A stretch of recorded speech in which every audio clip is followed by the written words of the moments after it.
నమస్తే తెలుగు న్యూస్కి స్వాగతం. నమస్కారం. అడ్స్పల్లి శ్రీనివాసరావు. నమస్కారం అండి. అప్పుడు 82లో టిక్కెట్ల కేటాయింపు, పార్టీ ప్రజల్లోకి వెళ్ళిన తీరు, ప్రజలు ఆదరించిన తీరు, అప్పుడు అంత ప్రపంచనాన్ని తెలుగుదేశం పార్టీ కట్టబెట్టింది. అయితే 43 సంవత్సరాలు తెలుగుదేశం పార్టీ తన ప్రయాణాన్ని కొనసాగించడానికి అక్కడ పునాదులు పడ్డాయి. ఆ స్థాయిలో పునాదులు పడితే ఇన్ని సంవత్సరాల పాటు కొనసాగుతూ వచ్చింది. ఇప్పుడు లోకేష్ రూపంలో ఇంకొక 40 ఏళ్ళు పార్టీ భవిష్యత్తు కావాలి అని కొంతమంది మాట్లాడుతున్నారు, కోరుకుంటున్నారు. ఇంకో 40 ఏళ్ళు లోకేష్లో భవిష్యత్తును చూసుకుంటున్నారు. సరే, లోకేషా, చంద్రబాబు నాయుడా, ఎన్టీఆరా పక్కన పెడదాం. టిక్కెట్ల కేటాయింపులో తెలుగుదేశం పార్టీ తీసుకున్న నిర్ణయాలు, ఇప్పుడు తెలుగుదేశం పార్టీ టిక్కెట్ల కేటాయింపులో తీసుకుంటున్న నిర్ణయాలు, గెలిచిన తర్వాత ఆ ఎమ్మెల్యేలు ప్రజల్లో ఉన్న తీరు, ప్రజలు ఆదరించిన తీరు, ప్రజల్ని ఎమ్మెల్యేలు ప్రజల్లో మమేకమైన తీరు, ఇప్పుడు ఎమ్మెల్యేలు ఆ లెగసీని కొనసాగించడంలో సఫలం అవుతున్నారా? ఇంకో 40 ఏళ్ళు తెలుగుదేశం పార్టీ భవిష్యత్తు అని అంటే 83 లాంటి పరిస్థితులే ఉంటాయి అని ఇప్పుడు అనుకోవచ్చా? 43 సంవత్సరాలండి. ఇందులో ప్రథమార్థం 21.5 సంవత్సరాలు ఒకలాగానే, 21.5 సంవత్సరాలు ఒకలాగా ఉంది రాజకీయం. ప్రజల్లోనూ, రాజకీయ నాయకుల్లోనూ, ప్రభుత్వంలో ఉన్న, అధికారంలో ఉన్న వాళ్ళలోనూ ఉన్న మార్పులు స్పష్టంగా డిఫరెన్స్ ఉంది అప్పటికిప్పటికి. అప్పుడు ప్రజలు కూడా నిస్వార్థంగా ఉన్నారు. ఓటింగ్ శాతం తక్కువైనా ఎక్కువైనా వాళ్ళలో వీళ్ళు వస్తే మన బతుకులు బాగుపడతాయని అనుకున్నారు తప్ప నాకు ఎంత ఇస్తావు అనేవాళ్ళు లేరు. ప్రజలు నిజాయితీగా ఉన్నారు, నాయకులు కూడా నిజాయితీగా ఉన్నారు.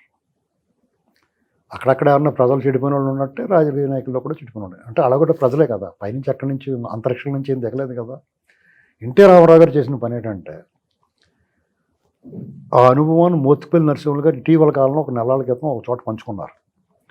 ఆయన వెళ్ళి, నేను ఎలాగా ఉస్మానియాలో చదువుకున్నాను, పోస్ట్ గ్రాడ్యుయేట్ని, నాకు ఇలాగ మీ పార్టీలో పోటీ చేయాలని ఉందంటే, నువ్వేం చదువుకున్నావు ఏంటి, రా బ్రదర్ అని భుజం మీద చేసి టక్మని టికెట్ ఇచ్చేసాడండి. ఆయన అంతే నిజాయితీగా బాగా పనిచేయ బ్రదర్ అని చెప్పాడు ఆయన అంతే నిజాయితీగా పనిచేసాం మేము అని చెప్పాడు ఆయన. అలాగే అనేక మంది విద్యావేత్తలు, బాగా చదువుకున్న వాళ్ళు, ఇంజనీర్లు, డాక్టర్లు, లెక్చరర్లు, టీచర్లు, సమాజంలో 10 మందికి పనిచేసేవాడని తెలుసుకుని అయినా రకరకాల మార్గాల ద్వారా తెలుసుకుని, అప్పుడు ఇంటెలిజెన్స్ ఉండదు కదా ఆయనకి టికెట్ ఇచ్చేటప్పుడు, రకరకాల మార్గాల ద్వారా తెలుసుకుని వాళ్ళని పిలిచి టికెట్లు ఇచ్చాడు. ఇప్పుడు మాకు తెలిసి మా ఊరుపూడి కాన్స్టిట్యున్సీలో మా కజిన్స్ ఒక ఆయన ఉన్నాడు, నారాయణ చౌదరి గారని. ఈ వేరే నీరుకొండ వెంకటరామారావు గారు బ్రదరు, అతను మంత్రిగా పనిచేసిన ఆయన. ఓకే. ఆయన పిలిచి మీరు పోటీ చేయండి అని అడిగాడు ఆయన,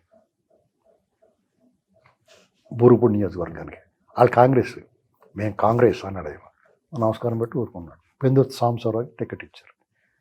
అలాగే మా కడియం కాన్స్టిట్యున్సీకి ఉల్లి బాబురావు గారిని, కాపు సామాజిక వర్గం, ఆయన కొంచెం మంచి పేరు ఉంది. అంతకుముందు సమితిలో ఓడిపోయినా కానీ ఆయనకు మంచి పేరు ఉంది. ఆయన పిలిచి ఆయన పోటీ చేయమని అడిగారు. ఆయన అప్పటికి జనతా పార్టీలో ఉన్నాడు. ఆయన జనతా పార్టీ రామారావు గారు పిలిస్తే కూడా రాకపోతే ఆఖరికి ఒక ఎవరింటికో, అప్పుడు ఎస్టీలు ఈగ టంకాల్సే కదా, ఎవరో ఇంటికి ఫోన్ చేసి అక్కడికి పిలిపించి మాట్లాడితే రామారావు గారి మాటను కూడా అతను ఒప్పుకొని నిలబడలా, తీసుకోలేదు బీఫామ్. నేను జనతా పార్టీ ఇవ్వండి అన్నాడు. ఒక నమస్కారం పెట్టాడు. అలా కొంతమంది అవకాశాలు కోల్పోయాను. అప్పుడు గిరిజాల వెంకటస్వామి నాయుడు గారని ఆయనకి, మా వడ్డీ వీరభద్రరావు గారిని మా పక్కూరైన ట్రై చేశాడు. పక్కూరైన ట్రై చేసినా కానీ ఆయనకన్నా ఈయన మెరుగని చెప్పేసి, అతనికన్నా ఇతను కుర్రోడు అని చెప్పేసి గిరిజాల వెంకటస్వామి నాయుడు గారు టికెట్ ఇచ్చారు. ఇంకొకళ్ళు ఎవరో చెప్పారు మంచోడండి అని. అలా ఎక్కడికక్కడ కొంతమంది సిఫారసు చేసి ఇతను చాలా మంచోడని చూడండి అని, లేదా ఆయన అంతటా ఆయన కొంతమంది ద్వారా ఎంక్వైరీ చేసుకుని, ఇతను బాగా చదువుకున్నప్పుడు డాక్టర్ గారు కోడే శివప్రసాదరావు గారు ఉన్నారు, ఆయన మంచి డాక్టర్, ఆయన నేను చేయనంటే కూడా మీరు తప్పకుండా చేయాలి ఇక్కడ అని చెప్పేసి ఆయన్ని, ఇలాగ అనేక మందిని ఆయన ఎంచుకున్న వాళ్ళలో 100కి 100 మంది, 100కి 90 మంది నిజాయితీ పరులు ఉన్నారు, నిబద్ధతగా పనిచేసిన వాళ్ళు ఉన్నారు. ధర్మవరం జి నాగిరెడ్డి గారు, ఆయన 3 సార్లు ఎమ్మెల్యే అయ్యాడు, మంత్రిగా కూడా చేశాడు. ఎంత నిజాయితీగా ఉండాడు ఆయన. ఎలాంటి ఏరియా అది ధర్మవరం అంటే, అమ్మాయి కనపడితే ఎత్తి భుజం వేసి పోయేవారు అంటాడు. పట్టెల రవీంద్ర చంపేసాడు చూడండి ఒక ఇద్దరిని, వాళ్ళు ఇలాంటి పరిస్థితుల్లో రామారావు గారు పార్టీ పెట్టినప్పుడు శ్రీకాకుళం దాకా చూసుకుంటే కళా వెంకటరావు గారిని వాళ్ళ మావయ్య గారు ఎవరు తీసుకెళ్ళారంట కూడా. ఆయన ఎక్కడ అడుగుతాం కదా, ఎవరు ఈయన భలే ఉన్నాడు, ఏంటి నువ్వు ఏం చదువుకున్నావు అంటే, ఈయన కూడా మంచి నవనవలు ఆడుతూ ఉండి కూడా టమాటా పండులాగానే బాగా ఆనేసాడు. ఏంటంటే బాగా చదువుకున్నాడు కుర్రోడు, బాగా చదువుకున్నాడు, రూపురేఖ లావణ్యాలు బాగున్నాయి, ప్రజలు ఆకర్షించగలుగుతాడు అనుకుంటే ఆయనకి ఇచ్చేసాడు సీటు. ఇలాగనమాట ఎక్కడికక్కడ. అయ్యన్ పాత్రుడు వాళ్ళకి ఒక రాజకీయ చరిత్ర ఉంది, వాళ్ళ ఫ్యామిలీ గురించి ఎంక్వైరీ చేసాడు, మంచోళ్ళు వీళ్ళు, ప్రజల్లో ఆదరణ ఉంది. అతను పిలిచారు, చిన్న వయసు. ప్రతిభా భారతి గారు 25 ఏళ్ళు, జస్టిస్ పొన్నయ్య గారు అమ్మాయి, మంచి పేరు ఉంది. 25 ఏళ్ళు ఆయనకి టికెట్ ఇస్తామన్న నాటికి లేదు, 25 ఏళ్ళు నిండలేదా ఎలక్షన్ నాటికి నిండి ఎలక్షన్ అనుభవాలు ఆయన చెప్తుంటే పరవశం కలుగుతుంది మనకి. అలాగే జస్టిస్ పొన్నయ్య గారు అమ్మాయి ఆవిడ ప్రతిభా భారతి గారు, ఆవిడ చంటిబిడ్డ. ఎలక్షన్ రిజల్ట్ వచ్చిన తర్వాత యనమల రామకృష్ణ గారు తున్నించి, ఆయన ఒక లాయర్గా ఉండేవారు, ఎస్ఆర్ఎండి చౌదరి గారు, వాళ్ళందరూ పరిచయం. ఇలాంటి వాళ్ళు బాగా చదువుకున్న వాళ్ళు ఉండాలి ఈ వెనకబడిన ప్రాంతాలు అయ్యి. అప్పుడు యనమల రామకృష్ణ గారు ఎలా ఉంటాడో తెలియక ఎత్తుకున్నారండి పోలీసు వాళ్ళు, మంత్రి పదవి ఇచ్చింది. ప్రతిభా భారతి గారు సంటిబెట్ నేర్చుకుని వెళ్ళింది మంత్రివర్గ ప్రమాణ స్వీకారానికి. అయ్యన్ పాత్రుడి గారికి ఇలాంటి అసలు ఒక అద్భుతం అండి అది.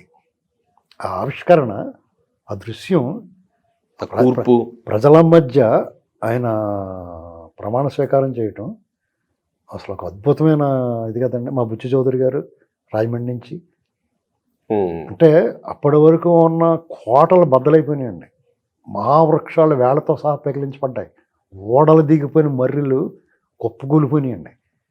ఆ ఫలితాలు వినపడుతున్నప్పుడు ఆహాకారాలు చేసేవారు జనం తెలుసా.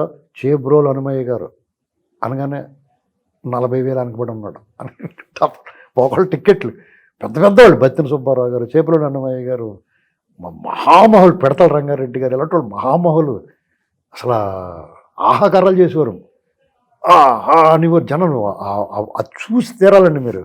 ఇవాళ మీరు ఏ ఫలితాలు టీవీలో చూసి పసక్కన అయిపోతుంది. థ్రిల్ ఉండట్లేదు. మీకు ఎలక్ట్రానిక్ మిషన్లు వచ్చిన తర్వాత బ్రాహ్మణ అయిపోతుంది, అన్నం మూసేసి తలుపేసేసి పడుకుంటారు, మందు కొట్టేసి పడుకుంటారు కొంతమంది ఓడిపోయిన వాళ్ళు. అప్పుడు అలా కాదు, క్షణం ఉత్కంఠ, ఆ ఉత్సాహం, గెలుపు ఉత్సాహం క్షణం అలా మీటర్ పెరిగిపోతూ ఉంటే అసలు ఆ సంబరాలు అంబరాన్ని దాటుతుంటే ఆ ఆనందాన్ని కళ్ళారా చూసిన మేము ధన్యులు అండి మ్యాక్సిమం ఎంటర్టైన్మెంట్ లైఫ్లో. అలాంటిది నేను 85లో చూశాను, 94లో చూశాను, 99లో చూశాను. ఇలాంటి పరిస్థితుల్లో అసలు ఆ నాయకులు కానీ ఆ పార్టీ నిలబడి ఉండడానికి కారణం ఇవాళకే కూడా చూడండి, రామారావు గారి దగ్గర నుంచి టికెట్ తీసుకున్న నాయకులు అవాళ ఎప్పుడైతే రామారావు గారు రాజేంద్ర భాష గారి ఇష్యూలో పక్కకు పోయినా ఆత్మన్యూనతాభావంతో వాళ్ళ చరిత్ర క్లోజ్ అయిపోయిందండి. వాళ్ళు ఎవరైతే నిలబడ్డారో వాళ్ళందరూ కూడా రాజకీయాల్లో రాణించారు. తర్వాత ఏ పార్టీలోనూ ఉన్నత స్థాయిలోకి వెళ్ళారు. అర్థమైందండి. వాళ్ళ చాప్టర్ అక్కడితో క్లోజ్ అయిపోయింది. నెక్స్ట్ ఏ పార్టీలోకి వెళ్ళినా తెలుగుదేశం పార్టీని, రామారావు గారిని గుర్తుపెట్టుకుంటారు. మాకు ఈ రాజకీయంగా ఈ అవకాశం ఇచ్చాడు ఆయన. ఎన్ని పార్టీలను మారచ్చు. తెలుగుదేశం పార్టీ బలము అదే, బలహీనత కూడా అదే. వాళ్ళే ఆ బొక్కలు చెప్తారు బయట. ఏంటండి మీకు ఇది ఈ పార్టీ ఈ దేశంలో ఏ ప్రాంతీయ పార్టీ ఇన్ని రకాల సంక్షోభాలు, ఎగుడు దిగుళ్ళు, పరాజయాలు, ఒడిదుడుకులు, ఒత్తిళ్ళు ఉండి ఎదుర్కొని నిలిచి గెలిచిన పార్టీ తెలుగుదేశం పార్టీ. మొన్న 24లో మళ్ళీ తిరగలవటం అంటే అది చాలామంది పార్టీ పని అయిపోయింది అనుకున్నారు. తెలంగాణలో టీఆర్ఎస్ తుడిచేసింది, ఆంధ్రాలో వచ్చి జగన్ పార్టీ తుడిచేసింది అని 14 ముందు అనుకున్నారు. 14 తారీఖు గెలిచిన తర్వాత మళ్ళా పడి లేచని కెరటంలాగా ఏటిబొడ్డిన నీటి పూల్లాగా మళ్ళీ వికసించింది. ఇప్పుడు మళ్ళీ 2019లో ఈ దెబ్బ అయిపోయేటప్పటికి అయిపోయింది ఈ పార్టీ అనుకున్నారు. కొంతమంది అటు ఇటు దిక్కులు చూశారు. మళ్ళీ 24లో అయినా సరే ఎక్కడా కూడా ఎంత స్ట్రాంగ్గా ఉన్నదండి పార్టీ. మాలాటోళ్ళను లాస్ట్ ఓవర్లు ఆడుతున్నా కానీ గట్టిగా ఆడేసాం. ఏంటండి ఎవరికాళ్ళు అంతే.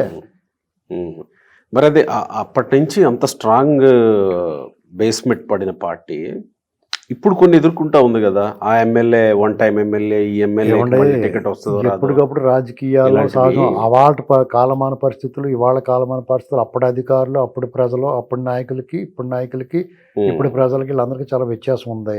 ఉమ్, అన్నీ మారినాయి. ఉమ్, అప్పుడు సైకిల్ మీద తిరిగినోడు ఇవాళ స్కూటర్ మీద తిరుగుతున్నాడు, అప్పుడు స్కూటర్ మీద తిరిగినోడు ఇవాళ బెంచ్ కార్ వేసి తిరుగుతున్నాడు, అప్పుడు నడిచి వెళ్ళిపోయేవాడు ఇలా ఏకంగా విమానాలు వెళ్ళిపోతున్నాడు. మార్పు సహజం, బ్రహ్మాండమైన మార్పు వచ్చింది. ఏంటంటే అప్పుడు 35 పైసలు పెడితే ఇడ్లీ దొరికింది, ఇప్పుడు దొరుకుతుందా? ఉమ్. ఏంటంటే దానికి తగ్గట్టుగానే మార్పు ఉంటుంది. మాకు 35 పైసలు ఇడ్లీ, 25 పైసలు కాపీ, 60 పైసలు పెడితే టిఫిన్ కాపీ వచ్చేది అలా. ఉమ్. ఇప్పుడు వాళ్ళు అలా కుదరదు కదా. నేటి కాలానికి తగినట్టే పార్టీ కాలానికి తగ్గట్టే ఇది కూడా. పార్టీలో కూడా మార్పులు ఉంటాయి. ఉమ్, మధ్యలో చంద్రబాబు నాయుడు గారు 99లో తటస్థ ప్రయోగం చేశారు. చంద్రబాబు నాయుడు గారు వాళ్ళకి ఇచ్చేస్తున్నారు, వీళ్ళకి ఇచ్చేస్తున్నారు, కార్పొరేట్లకి ఇచ్చేస్తున్నారు, ఇలాంటి మాట పాడుతున్నారు. అందులో కొంత వాస్తవం ఉన్నా పార్టీ బేస్గా పార్టీ క్యాడర్ నుంచి నాయకులు అయితే ఏమవుతుందంటే ఒక ఎమోషన్ ఉంటుంది, పార్టీతో బాండింగ్ ఉంటుంది. వ్యాపారంలో ఉన్నవాడు పార్టీలో ఉన్నాడు అనుకోండి, అవతల వచ్చి జగన్లాంటి వచ్చి బెదిరించాడు అనుకోండి, మీ ఇష్టం అండి, మీ ఇష్టం అండి చేస్తానండి అంటారు. అది సహజమే. మరి వాళ్ళు లేకపోతే డబ్బులు ఎవడిస్తాడు, ఎలా అంటారు, ఏమిస్తారండి అని అడుగుతున్నారు కదా. ఇప్పుడు ఎవడికో మీకు నాకు ఇచ్చారనుకో టికెట్, వీళ్ళకి ఏమి లేదండి, ఒంటి మీద బట్టలు తప్ప అనుకున్నారు అనుకో, వాళ్ళకి ఏమి లేదంటారా అని చెప్పేసి మళ్ళీ ముందే ఓడిచ్చేస్తారు. మొదటి రోజునే నామినేషన్ టికెట్ ఇచ్చిన రోజే ఓడిచ్చేస్తారు మనం. ఏంటండి అవి వాడికి 600 కోట్లు ఉన్నాయంటాను, కానీ ఆడే ₹1 కూడా ఇవ్వలేదు, కానీ ఆ ఆస్తంతా మనకు రాహేస్తాడు అన్నట్టుగా ఫీలింగ్, ఎవరికాడు తృప్తి పడతారు. అలాంటి రోజుల్లో మరి నాయకత్వానికి సవాల్ ఇది, కరెక్ట్ తప్పదు. మీరు అన్నది correct. అయినా సరే సమతుల్యత, సమతూకం పాటించారు.